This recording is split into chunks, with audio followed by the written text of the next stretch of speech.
We're in Jewish history, and we're now on lesson 5, this part, which we're talking about the Holocaust and renewal. We're in the years around 1935, before we do that, just to catch us up. Last time we were discussing World War I, how it changed the world politically and socially. You had 4 great empires, where the majority of the world's Jews lived. They collapsed. You had Germany, Austria, Russia, and the Ottoman Empire, all bye-bye. German imperial power was squelched by the failure of the Weimar Republic that followed World War I allowed Hitler and his Nazis to come to power. That itself is a whole history lesson that would take years to just go figure out what happened there. But basically, the Weimar Republic really, they inflated their dollar, their economy was worthless. The entire world was going to Germany for reparations. Germany was crushed under the blow of the League of, I think they called League of Nations at that point. So they really were, it was a perfect time for a guy like Hitler and his party to come to power. Of course, they also put people to jail, so that really got the numbers up there. So there was a lot going on with this. People, according to many historians, just with the Nazis, when they first saw Hitler coming out with his programs, they thought he was a nut. They thought it was a fly-by-night, and they really didn't pay much attention to him. There was a historical lesson to us all. We should never assume anybody's a dark horse. We should always look at their views and really try to figure out who they are. You have many politicians who today we should be very, very afraid of, and we shouldn't let them go up in the ranks. And yet people don't look at what they really hold. They're just caring which party they're aligning with. And that's a very, very dangerous situation, and we really should learn from the Weimar Republic and all these places that allowed people like Hitler and Mussolini and so on and so forth to come up to the ranks. You have imperialistic Russia was no more by the end of World War I. The Jews living in Russia were now citizens of the Union of Soviet Socialist Republic, otherwise known as the USSR. No longer exists, of course, because communism collapsed. Okay, but that's, again, at that point, it was there. With the fall of the Ottoman Empire, the land of Israel, then called Palestine, was under the control of the British, otherwise known as the British Mandate. The British had promised the Jews a national homeland with the Balfour Declaration in 1917. It would take another 31 years for that to turn into the modern state of Israel. When the British were officially given control of the Palestine by the League of Nations in 1922, many in Britain were pro-Arab because the Arabs had the oil and Britain had the combustion engine. You need the oil to run the engine. Okay, so it makes sense that they were pro-Arab, and Israel became a twice-promised land. The land of Israel, in other words, became twice promised, one to the Jews and the other one to the Arabs. So both had a claim as far as the British were concerned. And by 1920, Britain was limiting Jewish immigration into Israel because they were in control, British mandate, so they could control who could come in, who could leave, and that was to try to assuage the Arabs. In Palestine, the British did little to maintain the peace, and there were frequent Arab riots during which many Jews were killed. And you have to imagine, by the way, how the Jews were feeling. Here they were in the land that they considered theirs. Okay, this was land that they prayed for all these 2,000 years, and they were allowed to go back, and they were living peacefully. They weren't trying to kick anybody out of their homes. Okay, that's what the tract of land they were given, and yet time after time they're being attacked by their neighbors, and the government is turning their head on it. They're saying we didn't see anything. So once again, they feel they can't do anything. Why not just be in Europe at that point? It was a no-win situation. They had moved to a new land, and it wasn't getting any better. You can only imagine how they were feeling. Okay. Then you have the second. So then we come to America. So the end of the 19th century, the beginning of the 20th century saw dramatic changes in the Jewish population of the U.S. Hundreds of thousands of Eastern European Jews fled from the fundamental anti-Semitism, pogroms, poverty, and political upheaval. The majority of these people ended up on the Lower East Side, and so what happened, that was, they were poor, and so on and so forth. You had shuls growing up. It was a really great time for the Jews in America. Okay, we had, I think they, if I remember correctly, they went to 3 million people really quickly, and you had the Landsman shop, you had all these sweatshops opening. It wasn't good, like I said, because originally the German Jews came in. They were assimilated very much into American culture, and they were embarrassed by their Hasidic-looking friends, brethren walking in. It wasn't comfortable. I mean, imagine what would happen if Rabbi Lindau would walk through, or me, or some Lubavitcher. Actually, Lubavitcher is even better. Would walk through Granger. It would make the Jews quite uncomfortable. Or a whole enclave, certainly. And that's what happened. Think about it. Or what would happen if the Amish would suddenly walk into a Christian enclave? It would make people feel quite uncomfortable. Because you're not ready for that. I'm embarrassed by that. What are you doing here? I don't think it's true. You mean the Amish part? Yeah. Okay, maybe not. Maybe not. Maybe it'd be something good. They'd be excited because they'd have a place to shop for jelly or something. But I think Jews are different. Oh yeah? Okay. Yeah. There's the embarrassed piece about, I think that I personally think that when somebody has acculturated themselves to the country and their old country comes to their doorstep and the old ways, I think there is an embarrassment. I'm not sure. Yeah. Maybe my Amish is wrong. No, you have to have an awareness of that.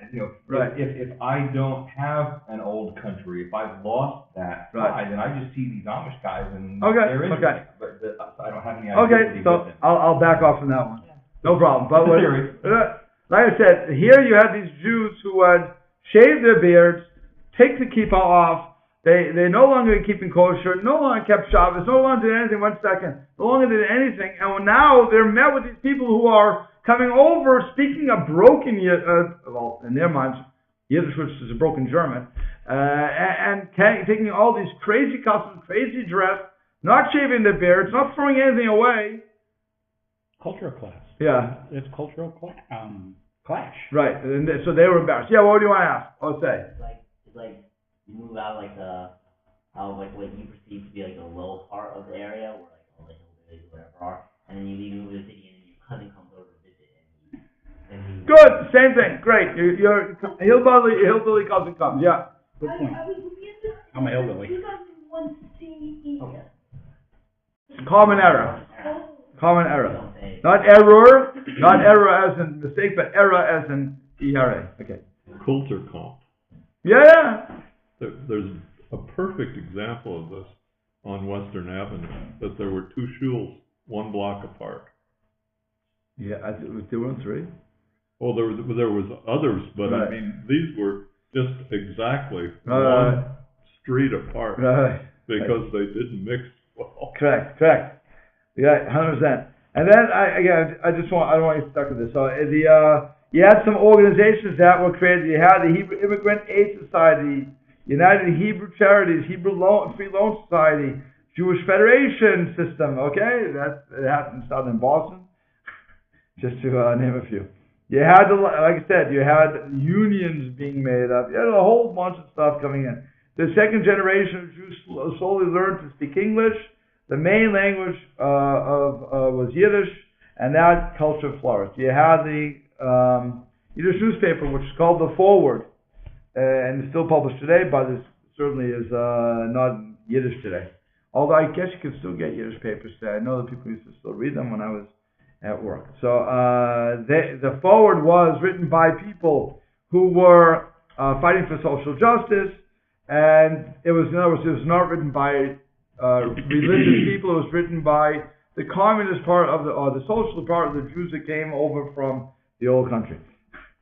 So and at one point it had a circulation topping 275,000 people. So it wasn't such a small amount of paper. Is Yiddish used a lot today? Today, no, only amongst the Hasidim it's used still, primarily. as their first language. Then you have some yeshivas who will teach still in Yiddish, but that's really far and few between. Depending on where you are. If I'm in New York, the Flatbush Borough Park. If I'm in Lakewood, probably. I don't know what Lakewood. Actually, I shouldn't say Lakewood. Lakewood may not be Yiddish. Lakewood, Sparty? I wouldn't think that either. The yeshivish. So yeshiva is what Yiddish was to the German Jews. Yeshivish is to the Yiddish speakers. Okay, and so anybody's yeshivish watching this is going to now slap me. But it's it really is. Yeshivish is such a pidgin language. It has every possible connotation in there, which Yiddish, Hebrew, English, whatever I want to throw in there. But it's like I said. But Yiddish it's still a spoken language, but it's not as popular out there. It's just not. And it's a very rich language, but it's not many people that I know. I don't think most people here don't speak Yiddish. That's like the American language. It's not really English. Yeah. Don't get Bill started. Okay. You also had Yiddish theater that was out there. And you had, for those who I don't know these people, he says these are famous people, Molly Picon, Morris Schwartz, Miriam Crescent, Seymour Rexide, and Boris Tomaszewski. I don't know who they are. Okay. So they were famous at one point, they're still not famous today. Okay. And again, when you had the immigrant workers coming in, they had to work on Shabbos. There was really no way out, unless I shouldn't say no way out. What they would do is they would go to work Sunday through Friday, knock off Shabbos, they would be fired, they'd find another job. Okay, that's what it was. Some of them would do that, some of them gave up Shabbos. Many of the Jewish immigrants were fresh from Russia and had already been imbued with socialist communist steerings that led to the socialist revolution. It didn't take long for those Jews to organize themselves to fight against capitalist exploitation. Thus, you have the unions. Okay. You also had, and why were they drawn to socialism and communism? Again, these are all assumptions, but since they had emigrated, so they were since they emigrated from Eastern Europe, where these movements were popular, then with the success of the Soviet Revolution, so often when the Jewish youth in Eastern Europe abandoned the burden, quote-unquote, burden of religion, became enlightened, they also distanced themselves from a tight, nurturing community.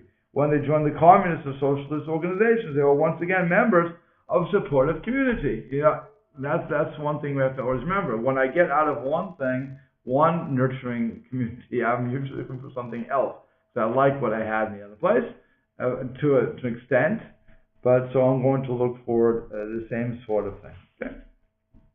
Bottom line is that we're all assimilating here, and lastly, and we were coming into education. He wants to also point out that doesn't mean that attaining this education was easy. You had many private colleges and universities established quotas limiting the number of Jewish students admitted, regardless of the qualifications. For example, in 1949, a study determined that while non-Jews had a 1 in 7 chance of admission to a Cornell University medical school, Jews had only 1 in 70 chance. Okay, so there were quotas here. The pre-World War II environment in America was a time when the goal of the Jews was to blend with their neighbors. So they changed their names, they moved to the suburbs, casting off religious practices. These behaviors were seen as a means necessary to success. Okay? That catches you up to where we were. Okay? Basically, assimilate, become part of us. By the way, again, think about how long this took. We're talking in 1900s. In 1700s, that's when they came out with emancipation. It took 200 years, basically, to finish, to get the job nearly done. Assimilate, become part of us. We don't want you to convert. We don't want anything from you. We just want you to become good citizens and become like us. Again, the United States is like the Borg, where resistance is futile. Okay? You just assimilate, everything's cool. You don't assimilate, You want to stay separate? You want to maintain whatever you want to maintain? We will lead you in those ghettos. And that's not only for Jews, by the way. That's for the Irish Americans, Black Americans, whatever. Once you start separating yourself by saying Black, Spanish, but you are separated by us. And we look at you as a separate group. Again, it's not just Jewish anymore. Look around when you have people who live in their own ghettos, self-imposed. Okay? When people want to live in their quote-unquote areas, they turn into ghettos. South Boston is still Southie. It's still Irish American. And they're very strong Irish American. Okay? And if you go to Harlem, it's Black American. If you go to Spanish Harlem, it's Spanish American. But it's known as Spanish Harlem.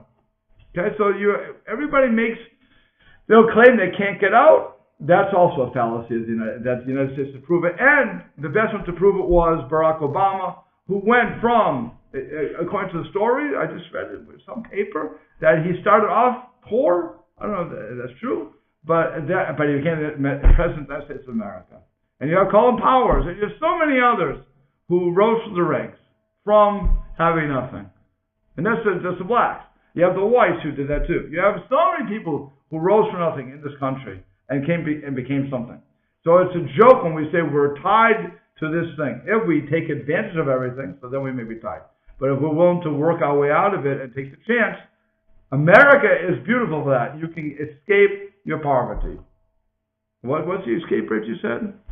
You once said the escape rate from poverty was, remember?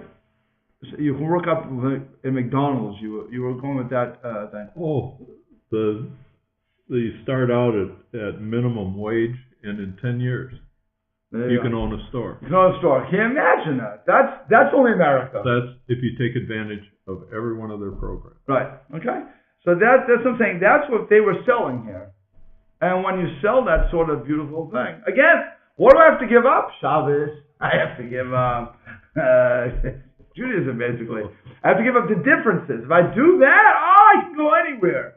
The question is that we have to address as Jews, and the Irish have to address as Irish, and so on and so forth. Or anybody religious has to say, am I willing to give up that part of my life for success? What is success? Which is why it says in Pirkei Avot, Ezu Asher, who is a rich person?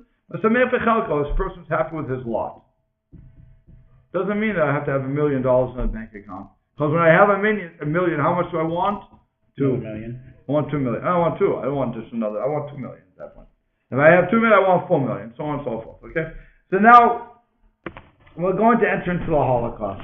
Okay? And the Holocaust is extremely, like I said, it will be a course in itself.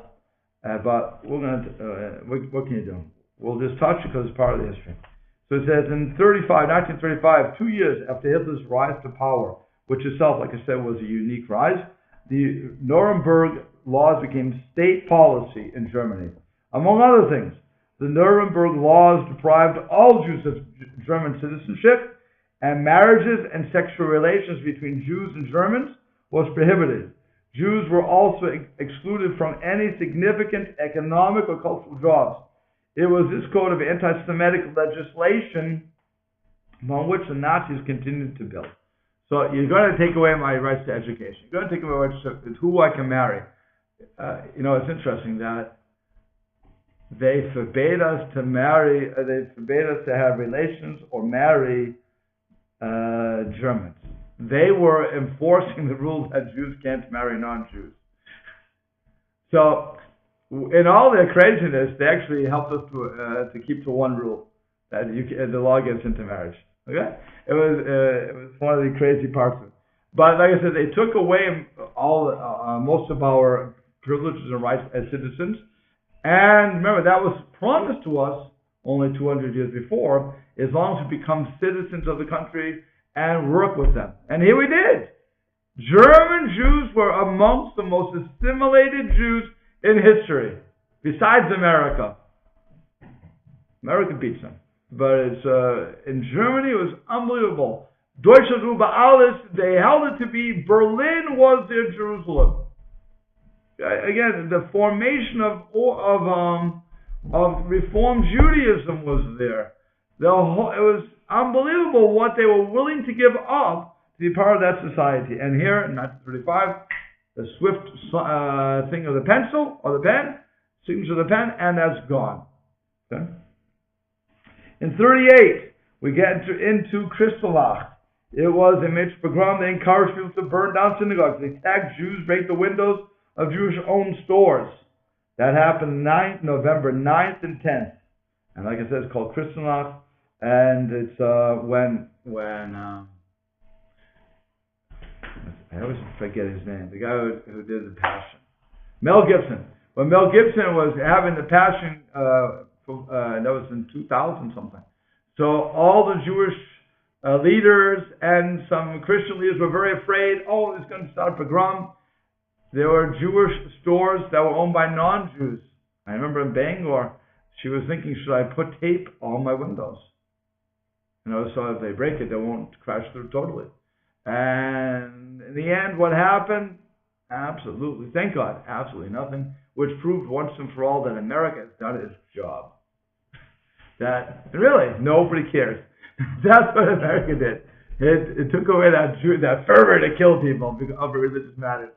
And it was actually quite interesting to see that which would have excited the European crowds and would have caused pogrom had no effect to anybody who saw that movie. Said, so it's a movie. No. We've seen worse. We see the Statue of Liberty destroyed. We see the world destroyed. So what? That was the attitude. Okay. So many Jews were also sent to the concentration camps. In reaction, the world didn't really do much. There were no major protests in Germany. There were no major diplomatic demonstrations. The Vatican didn't say a word. If you want to see a response to the Vatican, the book is called The Deputy. Okay, written by Rolf Hoch, something or other.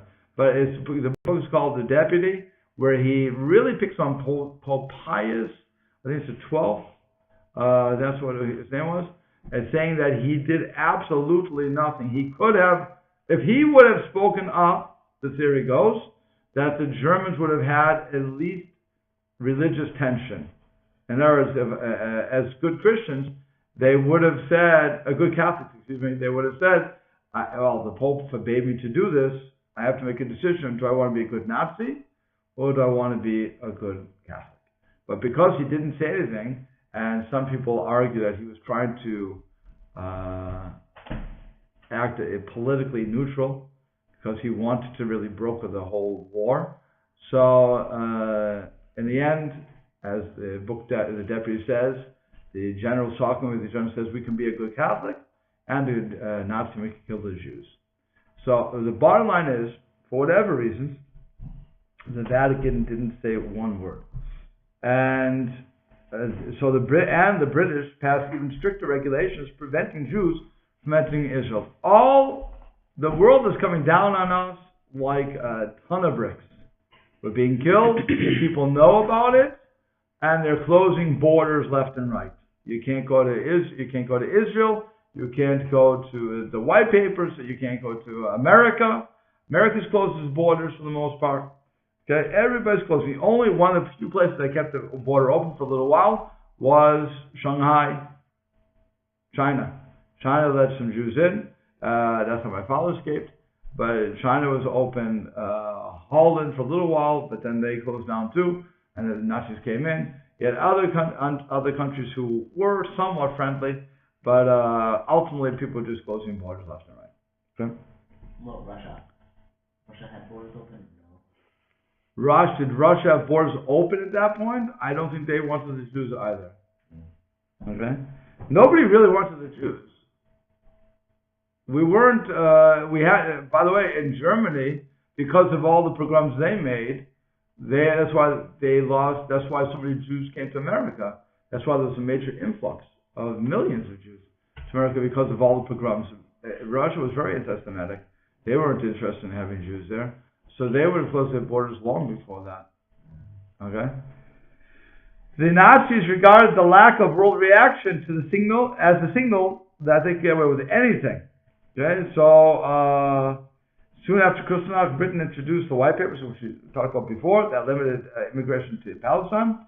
They started to imprison Jewish refugees who were caught trying to illegally enter Palestine in Cyprus and in other camps. They also sent many back to Europe, where most were eventually put to death. So here, we saw ships that were just left at sea and turned around, and then some people would jump off the ship, whatever the case is going to be. Normally they were all killed. That really is what's going on.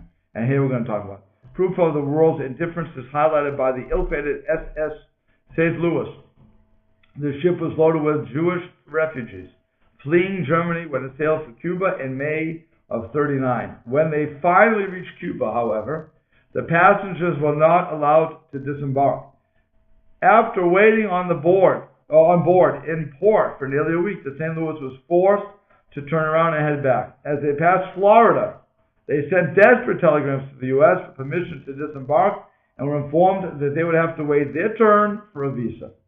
Regardless of the press's outraged reports, no Western countries were willing to relax their immigration restrictions. Refused refuge in the Western Hemisphere, the ship returned to Europe, and while many of the passengers managed to find refuge in other European countries, those nations were quickly overrun by a growing German Empire, and most of the passengers were caught in the Nazi death machine. So here you go. Every country basically had an opportunity to say, please join us, we'll save you. And everybody said, have a good day. Our borders are closed to you. And it wasn't they weren't letting other people in at that time. They were. For other people, the borders were open. It was for the Jews that the border was closed. Only. So they didn't want any Nazis? No, they didn't want the Jews. Because we have to remember something that's really very important in this whole scene.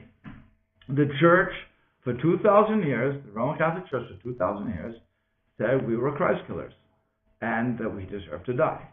So that prejudice, that latent prejudice, sometimes overt, sometimes latent, is what was coloring people's mind. And they said, let them, it's none of our business, we don't want to get involved in this, let them die. They're an enemy anyway, according to my preacher, so why should I get involved?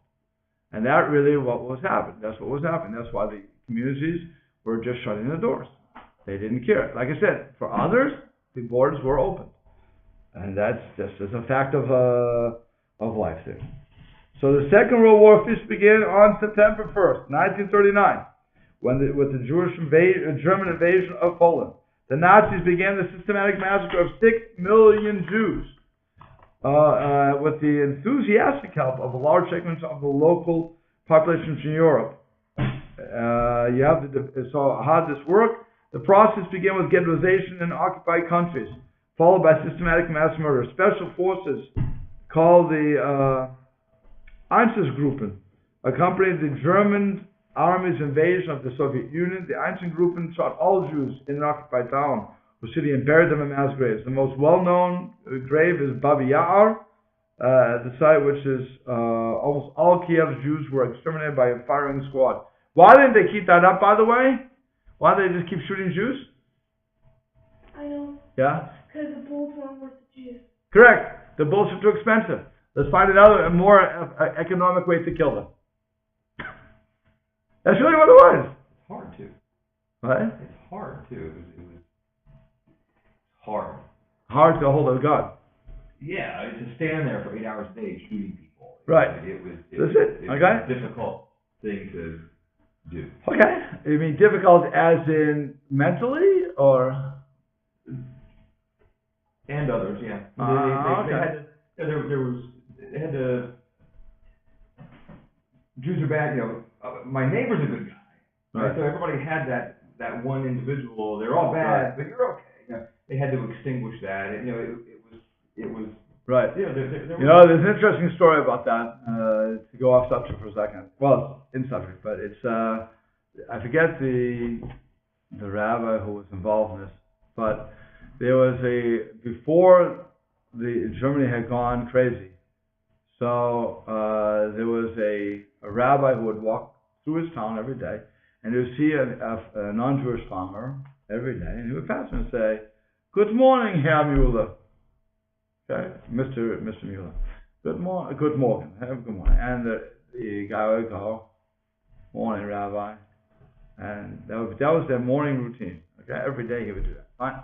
So now things change. Holocaust happens, and Herr Mueller is now the head of the firing squad, in charge of that. And he's the one who decides you're going to live or you're going to die. Which line are you going to? Because you come into the camp, okay, can you work? Boom, this side would mean death, this side means life. So the rabbi sees this guy and he says, as the guy is coming by, he says, "Good morning, Herr Mueller." So the person says, Herr Mueller says, "Good morning, Rabbi." This side, worker side. Why do you get saved? Because, go point, he was nice to him. He knew this guy. Even though he hated him, he was Jewish, it made no sense that he should like him. But because the rabbi always would show derech eretz, respect to this guy before. He's talking about building up. Because he had that sort of relationship, he couldn't do it. Go to that side. If you survive, that's your business. That's between you and God. But I'm not killing you, sort of thing. So I could hear that it was difficult for some people if they knew the Jew here, and yet were told that Jews are. And let's understand, they were told that Jews are demonic, that Jews are a cancer on all sides. So whatever we were the ills of the society. Who doesn't want to get rid of cancer cells? Think about it. You go to when you take, what's it called? Chemo. When you take chemo, it not only kills the cancer, it kills everything. The good and the bad together. So they said, okay, so look, if we have a cancer, it may be some good things there, but we still have to kill them all out. Get rid of the cancer once and for all. And again, the world, because of their training from the Muslim side and from the Christian side, they had no problem with that. They were saying, it's good. Let somebody else do it. We don't want to do it. Let somebody else do it. Okay? And that's why nobody's really fighting this. But now when you get rid of the bullets, since the bullets were too hard, and maybe the other thing, so we have the so-called final solution to systematically exterminate the Jews by gassing them in death camps. So, and that became policy in early 1942. Not all the occupied countries did as the Nazis wished. You had some notable exceptions. You had Denmark, that secretly shipped out its Jews to neutral countries.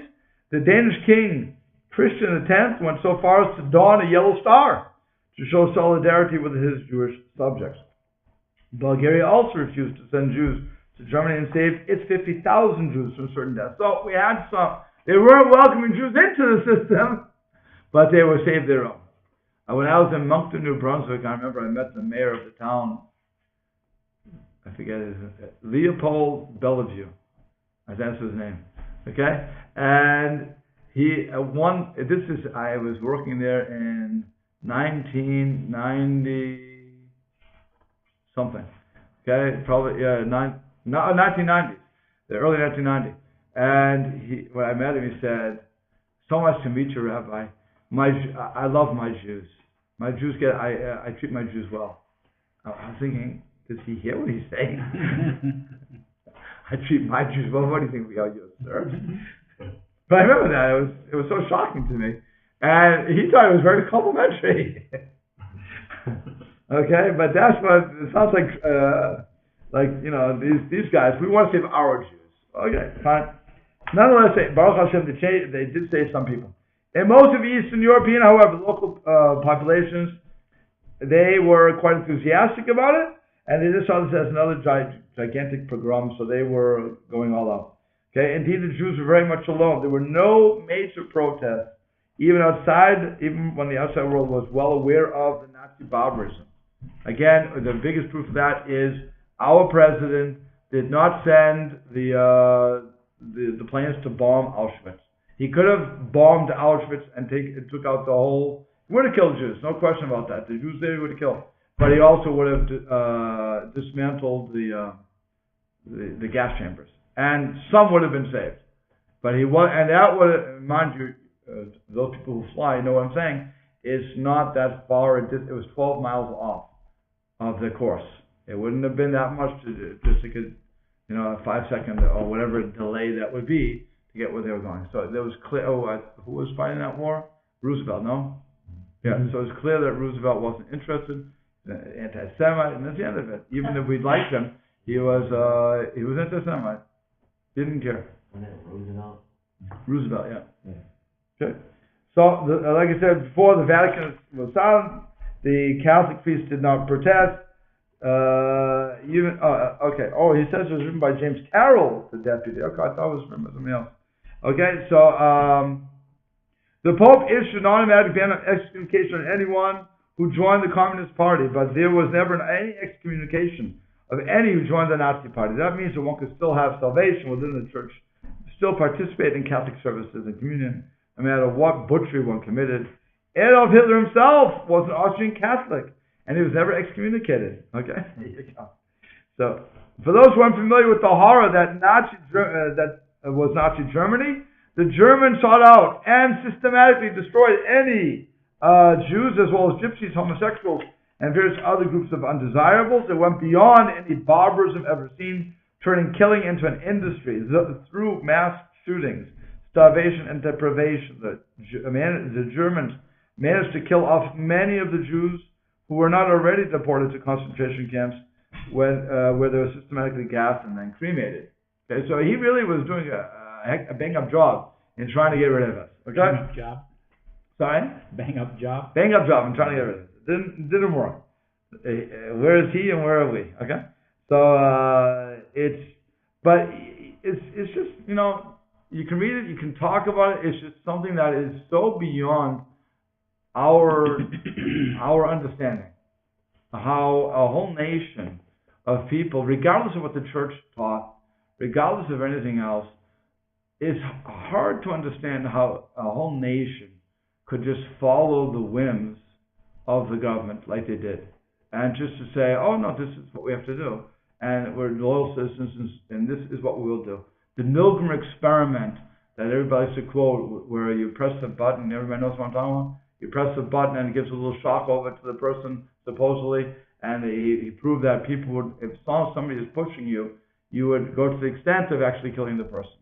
That was what this guy Milgram showed, and twice they did the same experiment. And so every time it happened the same way. I'm not willing to accept that in this case. That's when you have one person in another room telling you to do something, you think it's an experiment, blah, blah, blah. Here, you know it's not an experiment. Here, you have the gun in your hand. Here, you're shooting the guy, and you have to look at him, or you put him into a gas chamber, or whatever you're going to do. You've seen these people starve. I can't imagine how anybody could watch that cruelty and say they were coerced. Sorry, I just can't accept that. There was tremendous culpability on their part, so much so that my father always used to tell me, because it came out that Germans supposedly are embarrassed by that. My father said, as a German, he said that's a total, unadulterated lie. They are part of it to this day. They kept records. They know everything. And he said, whoever tells you that they're embarrassed is a bigger liar. That's how he yelled. Now, I'm not a German. I wasn't there, but I have to say, looking at the facts, it makes sense what he's saying. You can't say that everybody's ashamed of that, and yet do what you're doing. There was nobody raising an eyebrow when it came to slavery in this country. There was a major eyebrow raised. Yeah, there's civil war over this. Okay, so it may. You're saying no? Civil war's over this too? Civil war, not right with the thing. But there weren't any abolitionists. Where? In Germany. Right. There was no Abolitionists. Oh. Abolition. There was nothing. Here we made a fight. Where most churches were involved in the Underground Railroad Right. and saw the injustice of it. Right. So if they're going to do that, There was a moral. moral outcry. Here's no moral outcry. And you want to say that everybody was taken under by this guy's spell? No, I'm not willing to accept that. And I don't think anybody should. One of the ones they criticized the Pope because the major highway in Rome is right along the river, goes right past the Vatican, and he was complaining about it was rattling the walls in the Vatican. all these trucks going by. Uh-huh. And yet, I knew nothing. Right. So it's a joke. That's what I'm saying. This whole thing, you know, it goes beyond what we all think, and that's why I say this course, to really try to this particular part of history, because it's so close to us, is probably one of the hardest things to understand, because it doesn't make any sense. Anyway, so you had many Jews who were so astounded by what was occurring that to them, after all, pogroms had come and gone, but this one seemed to have no end. So there were revolts by Jews in virtually every ghetto. The most famous revolt, of course, was the Warsaw Ghetto Uprising. Although, after most of the overcrowded ghetto was murdered, so the last remaining Jews determined to put up a fight. So on April 19, 1943, the first night of Pesach happened to be, when the Germans tried to enter the ghetto, they found themselves on the defensive. Surprised, the Nazis retreated. The Warsaw Ghetto Uprising is famous because it was so unbelievable. A handful of largely unarmed Jews battled against the armored might of Nazi Germany. The Jews were able to hold off the Germans for nearly a month. Think about saying, nearly a month you're holding off the army? What? They couldn't just come in with their tanks and do it? What? People think England was holding off Germany. Right. From their shores. But here, it's unbelievable. So unfortunately, on March 13, 1943, after a significant part of the ghetto had already been destroyed, the Germans launched a full-scale attack, leaving no escape for the Jews, as they even filled their sewer pipes with poisonous gas. So that's how that ended up. But it's still amazing to note that the Jewish spirit was not killed. Should have been decimated. By the way, again, we shouldn't be here. Torah Center, Jews throughout the whole United States, religious Jews or any Jews shouldn't be here. We should have assimilated based upon this. We should have blended into the what do you call it, the walls a long time ago, just to escape everything. It makes no sense. He had destroyed us. He should have destroyed us, because mentally we were starved, everything else. And think, those Holocaust victims are who built America, Jewish America. I'm a product of a person who comes up from the Holocaust. You know, it's just amazing when you think about that.